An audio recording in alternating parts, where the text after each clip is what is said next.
Hello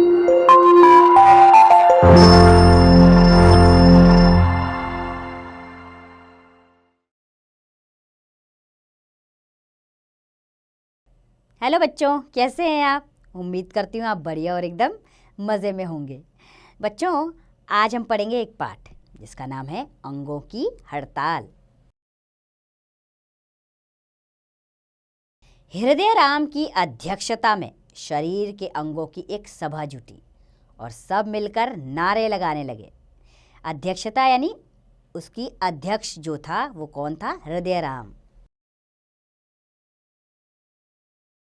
सारे अंग क्या कहे? नहीं करेंगे, नहीं करेंगे, नहीं करेंगे। पेट की गुलामी नहीं करेंगे। हम तो सारा दिन काम करें और पेट राम जी आराम करें। ये सारे अंग कह रहे थे। तो हृदय राम जी बोले जोर से चिल्लाकर, खामोश हो जाइए। आप सब लोग ऐसे ही चिल्लाते रहेंगे तो कोई लाभ नहीं होगा। शांत हो जाइए। आप में से जिसको भी जो शिकायत है, शिकायत यानी जो भी कंप्लेंट है, यानी कि आप कुछ कहना चाहते हैं, जो भी शिकायत है कृपया कर एक एक करके मंच पर आएं और अपनी बात कहें। सबसे पहले कौन आया? हाथ। हाथ ने कहा सबसे पहले आगे आकर, हम हाथ हैं। हम सारा दिन मेहनत करते हैं, बोझा उठाते हैं, मकान बनाते हैं, पत्थर तोड़ते हैं, सुंदर बाग बगीचे लगाकर सारा वातावरण शुद्ध रखते हैं। वातावरण यानी हमारे आसपास का माहौल।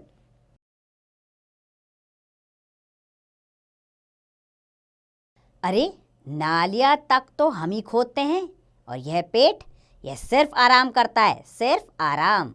हाथ ने क्या कहा? सारा बोझ उठाने का काम हम करते हैं और पेट आराम करता रहता है।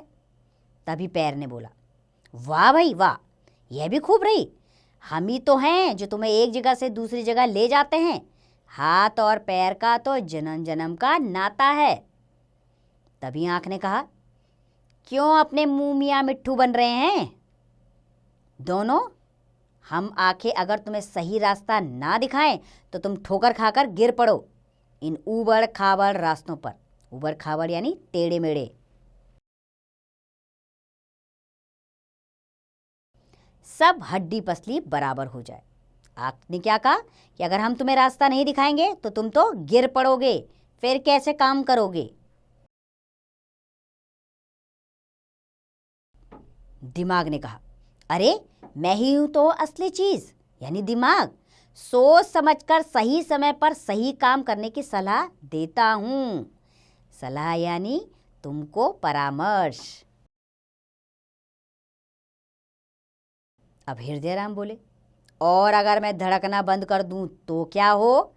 सब कुछ ढेर हो जाए पल भर में। दांत ने कहा बत्तीसी दिखाते हुए। बत्तीसी यानी अपने सारे दांत। ही। अरे हम खाना चबा चबा कर ना खाएं तो पत्थर की तरह धरा रह जाए पेट में और उसी के बोझ तले तुम्हारी छुट्टी हो जाए। कान ने कहा मंच पर आकर, मैं तो सारे जहान की खबर सुनकर आता हूँ, वरना तुम भला क्या जानो कि आगे कहाँ कब क्या हो रहा है या होगा? तभी सारे अंग इकट्ठे बोले, अरे भाई, तो तुम्हें कौन सा हम अपने से अलग मानते हैं? हम सब तो पेट के खिलाफ हैं। खिलाफ यानी उसके अगेंस्ट, यानी उसके खिलाफ काम करना। उसे सबक सिखाना चाहते हैं। वह बहुत आराम तलब हो गया है। आराम तलब का अर्थ होता है आराम करने वाला। पर यह समाचार पेट तक पहुंचाएं कैसे? तो सारे अंग क्या बोले कि भाई हम तो किसी भी तरह पेट को सबक सिखाना चाहते हैं, पर समाचार कैसे पहुंचे उस तक? कान ने कहा, अरे यह कौन सा मुश्किल काम है? मैंने जो कुछ भी सुना है वह अभी जाकर जीभ को बता देता हूँ। उसका तो काम ही है इधर की उधर और उधर की इधर करना। सारे अंग बोले, हाँ यही ठीक रहेगा। कान ने कहा, अरे जीभ बहना कहाँ हो? आज तुम्हारे लिए एक ऐसी खबर लाया हूँ कि सुनोगी तो उछल पड़ोगी। जीभ बोली, बताओ बताओ। कान बोला, जाकर कह दो अपने बड़े भाई पेट से कि सबने मिलकर उसके खिलाफ साजिश की है। कहते हैं बगावत करेंगे। बगावत यानी उसके खिलाफ जाना। पेट की गुलामी नहीं करेंगे। जीभ दौड़ी दौड़ी पेट के पास जाती है। जीभ, पेट भाई कुछ सुना तुमने? पेट, क्या बात है जीभ बहना, तुम इतनी परेशान क्यों हो? ऐसा क्या सुना है तुमने? जीभ, वह कहते हैं कि हम सारे तो काम करते हैं और पेट राम जी सिर्फ आराम करते हैं। यही नहीं, उनका कहना है कि पेट राम ऊपर से हुक्म भी चलाते हैं। हुक्म यानी आदेश देते हैं। पेट गुस्से से, अच्छा ऐसा कहा उन्होंने? मैं सारे दिन आराम करता हूँ। वे लोग शायद यह नहीं जानते कि मैं ही तो हूँ जो रात दिन काम करता हूँ।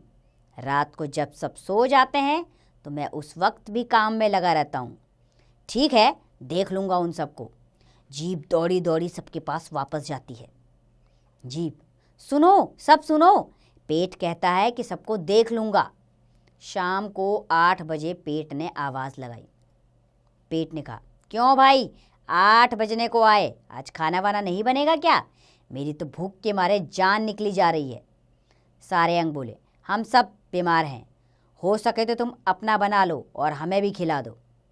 पेट गुस्से से, ठीक है, तुम सब बीमार हो, जाकर आराम करो, मैं भी आराम करने चलता हूँ। पेट के जाते ही सब गप मारने लगते हैं। 1 दिन बीता, 2 दिन बीते, हाथ पांव ढीले, आंखें अलसाई सी, दिमाग अजीब परेशान, शरीर बेहाल हो गया। आखिर में सब फैसला करते हैं कि चलो पेट के पास ही चला जाए, शायद वो कोई इलाज बताए। आखिर वह सबसे बड़ा भी तो है। सब मिलकर फिर पेट के पास आते हैं। जीभ, पेट भाई, पेट भाई।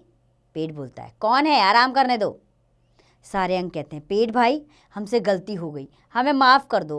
पेट तो राजा है, क्या अपनी प्रजा को सताएगा? सताएगा मतलब परेशान करेगा। पेट ने कहा, हम सब इस शरीर रूपी मशीन के छोटे छोटे पुर्जे हैं। जैसे एक पुर्जा बिगड़ने से मशीन नहीं चलती, वैसे ही यह शरीर नहीं चलता। इसलिए अच्छी तरह जान लो, खाना इस मशीन का पेट्रोल है। इसे ठीक से चलाना होगा, तभी हम मजबूत रहेंगे, यानी ताकतवर बनेंगे। इसे ठीक से चलाने के लिए ताकत चाहिए, और वह ताकत मिलती है सहयोग से, संगठन से, एकता से। जाओ मिलकर काम करो और मुझे भी काम करने दो। तो बच्चों, इस कहानी का मौलिक ज्ञान है कि संगठन में ही असली शक्ति है। अगर शरीर का कोई भी अंग काम करना बंद कर दे तो सारे अंग काम करने बंद हो जाएंगे। ये शरीर संगठन से ही चलता है। सारे अंग इकट्ठे होते हैं, तभी हम अपनी दिनचर्या में काम कर सकते हैं। तो उम्मीद करती हूँ बच्चों, ये कहानी आपको अच्छी लगी होगी। आप भी संगठन के महत्व को जान गए होंगे, समझ गए होंगे कि संगठन में ही असली शक्ति है। अब आप इसका अभ्यास करें, स्वयं कीजिए।